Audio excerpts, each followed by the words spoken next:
सो हम महारानी कुंती की शिक्षाएं जो है वो पढ़ रहे हैं। कुंती महारानी की शिक्षाएं 13 लेसन है विश्वात्मा। तो हम शुरू करते हैं। 13 जन्म करम च विश्वात्मा जस्या कर्तुरात्मना त्यंग निर्शिशु यादः सु तत्वंत विडंबनम। तो 1:8:30 है ना श्रीमद् भागवतम का श्लोक। इसमें कुंती महारानी क्या कह रही हैं कि हे विश्वात्मा, यह सचमुच ही चकरा देने वाली विडंबना है कि आप निष्क्रिय रहते हुए भी कर्म करते हैं, है ना। अर्जुन के रथ पे आगे बैठे थे कि मैं किसी का वध नहीं करूंगा। हो रहा था क्या ऐसा? तो निष्क्रिय रहते हुए भी आप सक्रिय रहते हैं, कर्म करते हैं, और प्राण रूप तथा अजन्मा होकर भी जन्म लेते हैं। कितने अजीब है ना। कहते भगवान का जन्म हुआ। अभी कल बोल रहे ना चैतन्य महाप्रभु का कल जन्मदिन है ना। तो भगवान की क्या क्वालिटी? अजन्मा है। तो अजन्मा होके जन्म कैसे ले रहे हैं? फिर आप पशु मनुष्यों ऋषियों तथा जलचरों के मध्य अवतरित होते हैं। मतलब इतने निकृष्ट हो जाते हैं, कभी मत्स्य अवतार लेते हैं, कभी कच्छप अवतार लेते हैं, है ना। इस तरह से भगवान जो है वामन अवतार लेते हैं, अलग अलग अवतार लेते हैं आप, है ना। सचमुच मतलब ये बातें तो एकदम चकरा देंगी हमें, है ना। क्योंकि कहा कुछ जा रहा है और करते कुछ आप है। आप कहते हैं आप निष्क्रिय हैं, तो निष्क्रिय है तब इतने काम हो रहे हैं। फिर आप बोलते हैं कि आप जन्म नहीं आपका जन्म नहीं होता, फिर आप जन्म लेते हैं, आपका जन्मदिन मनाया जाता है। तो ये कैसे हो रहा है ना। तो दुविधा वाली चीजें हैं ना। तो भगवान की लीलाएं विडंबनम होती है। कैसी होती है? विडंबनम, चकरा देने वाली होती है। पीछे भी श्लोका में हमने क्या पढ़ा कि भगवान की जो बातें हैं वो कैसी होती है? भ्रमित करने वाली होती है। इसके लिए हमारे पास शुद्ध भक्त और आचार्य होने चाहिए, ताकि हमें ठीक से एक्सप्लेन कर सके, है ना। जैसे लोग बोलते हैं ना भगवान होके कृष्ण चोरी करते थे, है ना। और उनकी इतनी गर्लफ्रेंड थी, भगवान होके इतनी गर्लफ्रेंड थी, है ना। तो ये कैसे, मतलब ये कैसे बात है ना। एक तरफ आप कहते हैं कि वो नंद गोधन रखवाला, कृष्ण कैसे हैं? नंद गोधन रखवाला, और दूसरी तरफ गोपियों का वस्त्र धारण करते हैं। कि ऐसे लड़के को आपने घर में घुसने देंगे? या उसका इंचार्ज बनाएंगे? आप लोग नहीं करेंगे ना, कि भाई वही वही उनकी इज्जत भी वो कर रहे हैं, और वो उनको आप कह रहे हैं रखवाला। अजीब है ना, विडंबनम। कैसे समझेंगे? इसीलिए भारतवर्ष में कृष्ण को सबसे ज्यादा मिसअंडरस्टूड देवता माना जाता है। भगवान भी नहीं मानते लोग, देवताओं की कैटेगरी में ही रख देते हैं। विडंबनम, है ना। तो इस तरह से आइए हम पढ़ते हैं। तो श्री भगवान के दिव्य लीलाओं को न केवल चकराने वाली है और विरोध भी रखती है। जैसे मनुष्य की सीमित चिंता शक्ति के लिए अचिंत्य, भगवान सारे संस्कार में अंतर्यामी परमात्मा है, तो भी पशु में सूकर बनकर, कभी मनुष्य में श्री राम बनकर, कृष्ण आदि रूप में, ऋषियों में नारायण के रूप में, और जानवरों के मत्स्य रूप में प्रकट होते हैं। भगवान अजन्मा है, कुछ भी नहीं है। श्रुति मंत्र में कहा गया कि परब्रह्म के कुछ भी नहीं करना होता। कोई ना कोई उनके समान है, न उनसे पढ़कर है। उनकी विविध शक्तियां, उनका हर काम शक्ति ज्ञान और कर्म स्वतः ही संपन्न होता रहता है। भगवान कुछ करते हैं? केवल बंसुरी बजाते रहते हैं और सारे काम होते रहते हैं। तो ऐसा कैसे होता है? हमें तो बहुत काम करना पड़ता है। खाना ना बने तो बनाइए, बनेगा नहीं, है ना।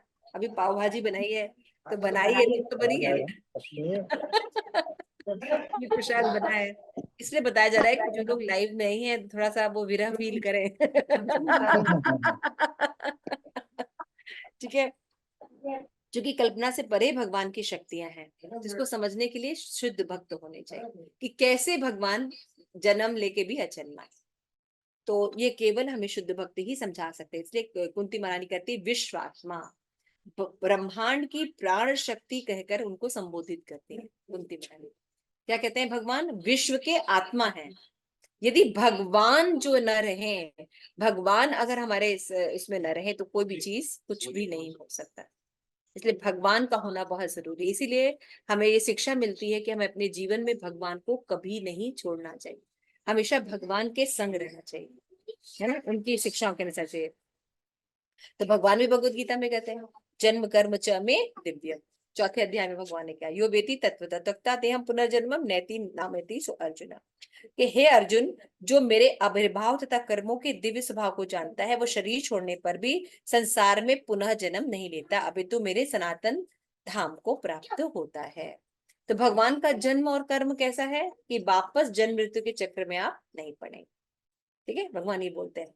इसीलिए तत्वतः भगवान को जानना चाहिए, है ना।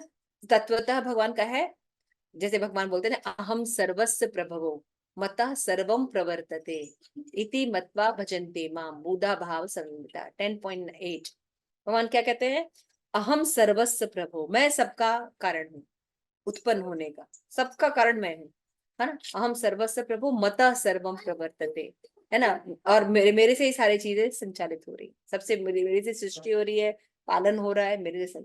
अहम वर्ड यूज किया भगवान, अहम सर्वस्य प्रभु मतः सर्वम प्रवर्त इति मत्वा, ऐसा जानकर कि भगवान पालन करते हैं, भोगता है, भगवान सर्वलोक महेश्वर है और भगवान सुहृदय है, ये तत्वतः नॉलेज है।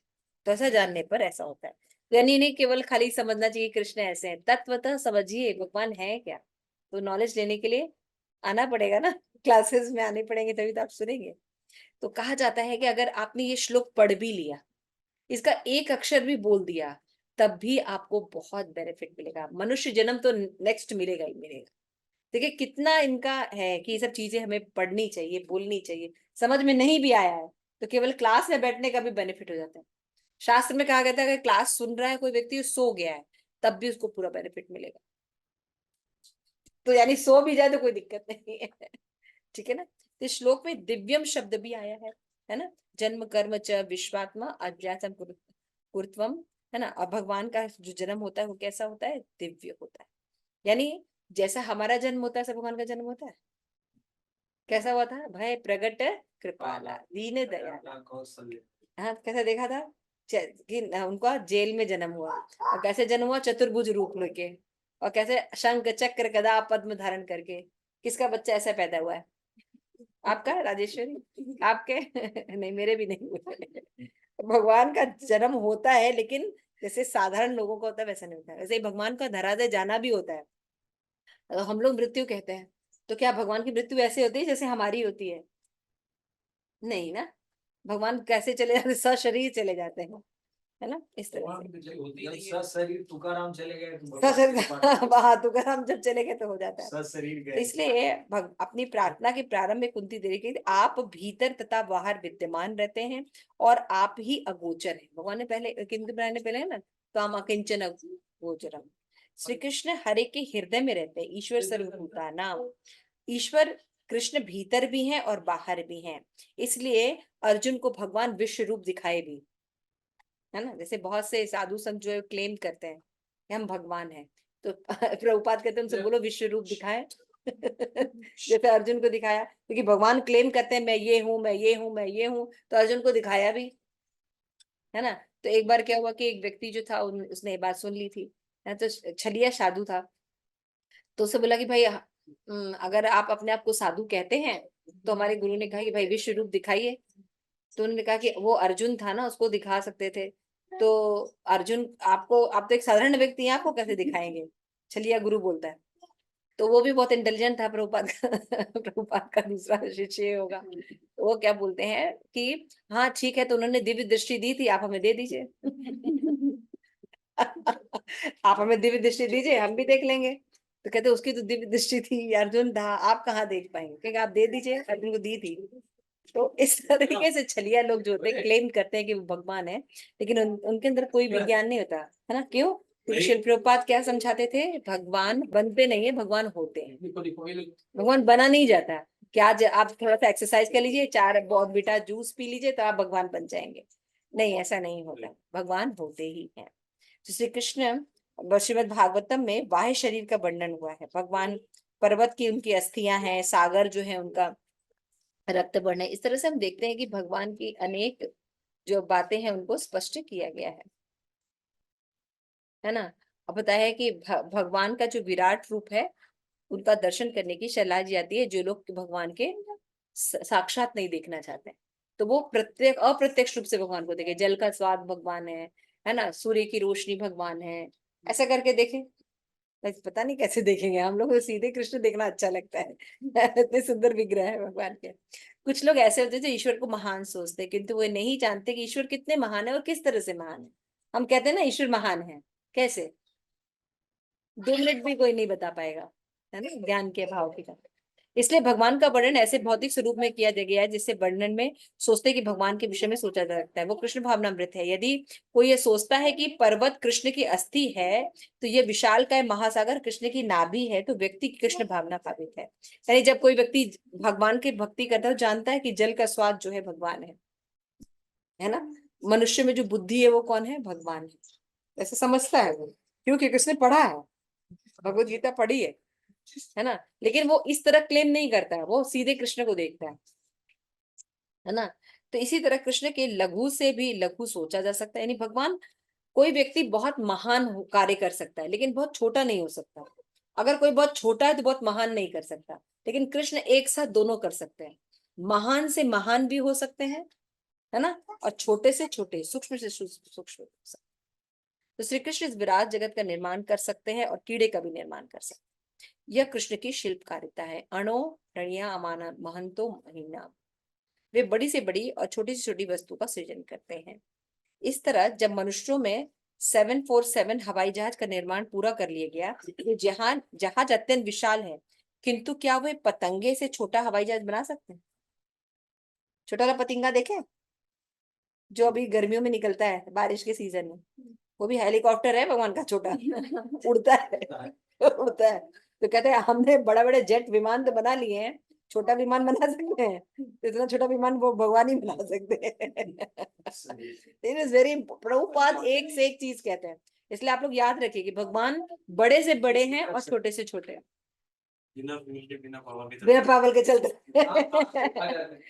किंतु आधुनिक युग में मनुष्य इन महान वस्तुओं का निर्माण किया है, और जब अब मनुष्य द्वारा उत्पन्न की गई महानतम वस्तुएं नहीं है। श्रीमद् भागवतम हमें बताती है कि कपिल मुनि जैसे के पिता कर्दम मुनि ने ऐसा वायुयान बनाया था जिसमें प्लानिटरी में जो थे वो महल थे, और वो विमान जो थी इच्छा के हिसाब से चलता था और दूसरे ग्रहों पर भी जा सकता था। और उसमें इतना सुंदर सारी चीजें थी, उसमें स्विमिंग पूल से लेके सब कुछ थी, और ऐसा था जीवंत थी। बहुत सुंदर वर्णन है। कपिल मुनि जब अपनी पत्नी को, देवहूति को लेके जाते हैं घूमने के लिए, तो विमान कैसा था? इतना विशाल था। हमारा विमान है ऐसा? रावण के पास था, रावण पुष्पक विमान था। जितना बढ़ेगा उतना बढ़ जाएगा। तो इस प्रकार से हम देखते हैं कि भगवान का जो ऐश्वर्य है, इसीलिए भगवान को योग ऐश्वर्य कहते हैं। भगवान श्री कृष्ण तो योगेश्वर है ना। भगवान का जो ऐश्वर्य उसकी तुलना नहीं की जा सकती। जैसे कोई व्यक्ति एक्सपैंड कर सकता है, भगवान ने एक्सपैंड करते हैं, लेकिन कितने में? 16,108 करोड़ों गोपियां उनके साथ एक्सपेंड करते हैं। करेगा कोई? ज्यादा से ज्यादा कोई 9 फॉर्म में एक्सपेंड कर सकता है सिद्धि करने के। सदैव स्मरण रखना चाहिए कि हम कृष्ण के साथ रहेंगे, सारी सिद्धियां प्राप्त हो सकेंगी। और इस युग में विशेष रूप से कृष्ण अपने पवित्र नाम के कीर्तन के अवतार के रूप में आए हैं। इसलिए चैतन्य चरितामृत में चैतन्य महाप्रभु गति नामना नकारी निज बहुधा निज सर्व शक्ति तत्अर्पिता नियमिते स्मरणे न काल, है ना। इसलिए भगवान ने कहा कि ये जो हरि नाम है यही हमारा युग धर्म है, और इनको चैंट करने का कोई नियम नहीं है ना। जैसे उदाहरण, बच्चे भी कीर्तन करते हो, नाचते हैं। क्या ये कठिन कार्य है? प्रभुपाद कहते हैं प्रसाद खाना आपको डिफिकल्ट लगेगा? पाव भाजी, पाव भाजी खाना आपको डिफिकल्ट लगेगा? नहीं लगेगा ना। तो कोई बच्चा भी हरे कृष्ण में शामिल हो सकता है और कर सकता है। तो हमारा कृष्ण महाप्रभु का कहते हैं, हमारा कृष्ण महामृत आंदोलन लोगों को यह अनुरोध करता है कि हरे कृष्ण का कीर्तन करो। किसी समाचार पत्र में ये जो व्यंग चित्र छपा था जिसमें एक स्त्री अपने पति के समक्ष बैठा हुआ दिखाया गया, वो स्त्री अपने पति से आग्रह करती, कीर्तन करो कीर्तन करो कीर्तन करो, लेकिन पति उत्तर देता है, नहीं नहीं नहीं। इसी तरह वो एक बार और अनुरोध करती है, कीर्तन करो कीर्तन करो कीर्तन करो, किंतु वो उत्तर देता है, नहीं नहीं नहीं, मैं कीर्तन नहीं करूंगा। प्रभुपाद कहते हैं उसका दुर्भाग्य। ऐसा करके एक कार्टून निकला था कि पत्नी बोले कीर्तन करो कीर्तन करो कीर्तन करो, लेकिन पति कहता है नहीं नहीं नहीं। ऐसे मतलब बोला हरे कृष्ण बोलो तो नहीं बोले, नहीं बोलेंगे, हरे कृष्ण बोले, हरे कृष्णा नहीं बोले, नहीं बोलेंगे। हाँ, बोल दिया हरे कृष्णा। इसलिए जब चैतन्य महाप्रकट हुए थे तो क्या हो रहा था कि हिंदू लोग स्नान कर रहे थे चंद्र ग्रहण के कारण, और वो क्योंकि वो हरी हरी बोल रहे थे तो मुस्लिम उनको चिढ़ा रहे थे, क्या है हरे हरी हरी हरी, तो वो भी क्या बोल रहे थे? हरी हरी। तो इसलिए सब लोग बोला था हरे कृष्णा कृष्णा कृष्णा हरे हरे, हरे राम राम राम हरे हरे। तो हरी हरी जो है ये इस तरह से होता है ना। हाँ, ये देखिए ये वाला है, एक बात कर रहे हैं। देखिए इस तरह का वो पेंटिंग था, जो कार्टून है ना, वो यहाँ पे दिखा रहे हैं ईश्वर, चैन चैन चैन, कांड कांड कांड। तो आप लोग देख सकते हैं, दिखा रही है वो कार्टून। फिर भी हमारा कर्तव्य है कि ऐसे अभागे जीवों को भाग्यशाली बनाए, जो नहीं सुनना चाहते उनको भी हम सुनाए, है ना। इसीलिए हम सड़कों पर निकल कर कीर्तन करते हैं, है ना।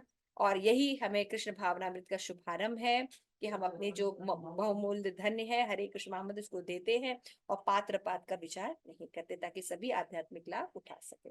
जब कृष्ण इस धरा पर प्रकट हुए थे तो किसी को पता नहीं था कि वो कृष्ण है। आवश्यकता पड़े हुए लम्बा को सिद्ध किया, किंतु सामान्य व्यक्ति वे समान व्यक्ति से समान लगते थे। सुखदेव गोस्वामी कृष्ण का वर्णन ग्वाल बाल के रूप में करते हैं। भगवान कृष्ण प्रत्येक व्यक्ति के उद्गम है, अहम सर्वस्व प्रभु, है ना। इस तरह भक्त भगवान की सेवा करने के लिए सदैव तैयार रहता है और अलग अलग रसों में भगवान का सेवा करता है। और भगवान क्या कहते हैं, ये यथा माम प्रबद्धन्ते, जो जिस भाव में आकर भगवान की भक्ति करता है, भगवान उसी रूप में उसको स्वीकार करते हैं। इसका क्या मतलब हुआ, भगवान ये बात क्यों करे, सिंपल सी बात थी, ये यथा माम प्रपद्यन्ते, है ना। कितना सिंपल है ना ये श्लोक, ये यथा माम प्रपद्यन्ते, जो जिस भाव में आता है उस भाव में मैं उसको स्वीकार करता हूँ। ठीक है, बात समझ में आएगी, तो सिंपल सी बात थी, वो इस अध्याय में क्यों बताए भगवान ने, इतना गुही ज्ञान में। मतलब वो सबके हैं, मतलब जैसे पत्रम पुष्पम फलम तोयम, जैसे वो जरूरी नहीं है कि सब कुछ चाहिए, वो भाव के भूखे हैं, वो पत्रम पुष्पम फलम तोयम, मतलब वो गरीब से गरीब आदमी भी और कोई भी जिसके पास कुछ नहीं है, सिर्फ साधन है भक्ति है, वो भगवान। हाँ, तो ये बात भगवान क्यों बता रही है, तो हमको भी समझ में आती है कि जो जिस भाव से आता है उस भाव में उसको ग्रहण करते हैं। भगवान इसलिए बताते हैं कि ठीक है, अलग अलग भाव के हिसाब से वो एक्सेप्ट करते हैं, लेकिन भाव क्या होना चाहिए, टॉप मोस्ट भाव होना चाहिए, है ना। मतलब भगवान ही एकमात्र बच्चे होने चाहिए भगवान ऐसा। ये समझाने की कोशिश कर रहे हैं कि ठीक है, आपका भाव है, आप आ गए, लेकिन उत्कृष्ट भाव की तरफ चलिए। भगवान का भाव है कि आप समझिए, अहम सर्वस्व प्रभो मत सर्वम प्रवर्तते इति मत्वा भजन्ते माम बुधा भाव समन्विता, ये बात को समझिए, मन मना भव मत भक्तो मत त्याजी माम नमस्कुरु, ये भाव समझिए, है ना।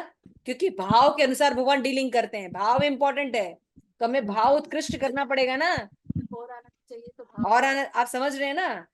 अगर कोई व्यक्ति कहता है कि हाँ, मतलब ठीक है आप रोटी खाते हैं, बहुत अच्छी बात है, लेकिन अगर देसी घी डला हुआ रोटी है तो बहुत ताकत देता है, इसका क्या मतलब है, कि देसी घी की रोटी खाइए, ये मतलब हुआ ना। भाव तो लेकिन ऊपर जाना है, कहीं ऊपर सीधी सी बात है, इसका ये मतलब थोड़ी कि मेरा जो भाव है हम उसी में लगे रहेंगे। भगवान क्या कह रहे हैं, भगवान कह रहे हैं ठीक है आपका भाव ऐसा है, लेकिन मनमना भो मत भक्तो बनाइए, सर्वधर्मान परित्यज्य मामेकम शरणम बनाइए, ये आचार्यों का मत है। देखिए ये बात पढ़ते ना विषय कि जो भाव है उसमें रहना चाहिए, यही पढ़ रहे हैं ना हम लोग, जिसका जो भाव है भगवान की शरण ग्रहण करता है ना। जैसे हमने बोला कि मान लीजिए एक रोटी है, एक साधारण रोटी खा रहे हैं और दूसरा बोले कि गाय का देशी घी डालकर अगर हम बनाते हैं उसको, तो वो ज्यादा ताकत देता है, आंखों के लिए भी बहुत अच्छा है, स्किन के लिए भी बहुत अच्छा है और बहुत अच्छा होता है ना। इसका क्या मतलब है, कि यू कैन ईट देशी घी, यू डोंट टेक सिंपल रोटी। उसी तरह आप अपने भाव से हैं, लेकिन सही भाव डेवलप कीजिए। क्लियर हो रहा है, इस श्लोक का इसकी मतलब है ये सब, तो आप लोग भी देख सकते हैं। जबकि भक्तगण भगवान की संगति का लाभ उठाते हैं और फिर उनकी सेवा उसी तरह से करते हैं। तो हम जानते हैं कि भगवान का रिलेशन 3 स्टेप में था, ब्रह्म, परमात्मा और भगवान। क्लियर हो रहा है, लेकिन हमें भगवान के जाना है, भाव कहाँ तक डेवलप करना है, भक्तों का भाव डेवलप करना है हमें। भगवान ब्रह्म है चलेगा नहीं, भगवान परमात्मा है चलेगा नहीं, है ना, अधूरा ज्ञान है, इसलिए हमें पूर्ण ज्ञान लेना चाहिए। क्लियर हो रहा है। तो भगवान क्या कहते हैं श्रीमद् भागवतम में, इतम सता ब्रह्म सुखानुभूत्या दास्यम गतान परवेदे वेदिन मायाश्रिताम नारदाकेण सार्थम जुहु कृत पुण्यजा। श्री कृष्ण के साथ खेल रहे ग्वाल बाल समाने नहीं है, भगवान से खेलने के समक्ष है। इन बालकों में चरम सिद्धि प्राप्त कर लिए, उन्होंने ये पद कैसे प्राप्त किया, कृत्य पुण्य पुंजा, अनेक जन्मों के पुण्य करने पर उनको ये भाग्य प्राप्त हुआ, तब जाकर उन्हें समान स्तर पर श्री कृष्ण के साथ खेलने का अवसर प्राप्त हुआ। यानी जो भगवान के साथ जो ग्वाल बाल थे वो साधारण नहीं थे, जो गोपियां थी वो साधारण नहीं थी, अनेक जन्मों के बाद तपस्या करने पर उनको ये स्थिति प्राप्त हुई थी। तो ठीक है, आज हम यहाँ तक पढ़ते हैं, नेक्स्ट क्लास में इसको कंप्लीट करेंगे। तो भगवान की जो लीलाएं हैं वो विडम्बनम है ना। भगवान के जो कार्य हैं जन्म कर्म क्या है, वो विडम्बनम है, समझ में नहीं आएंगे। इसलिए हमें शुद्ध भक्तों की शरण ग्रहण करनी है। तो कुंती महारानी ये शिक्षा दे रहे हैं कि भगवान के कार्य विरोधाभास लग सकते हैं, लेकिन वो विरोधाभास नहीं होते। ठीक है। श्री प्रभुपाद की जय। आप सभी गौर भक्त वृंद की जय। निताई गौर प्रेमानंद। हरि हरि। हरि हरि।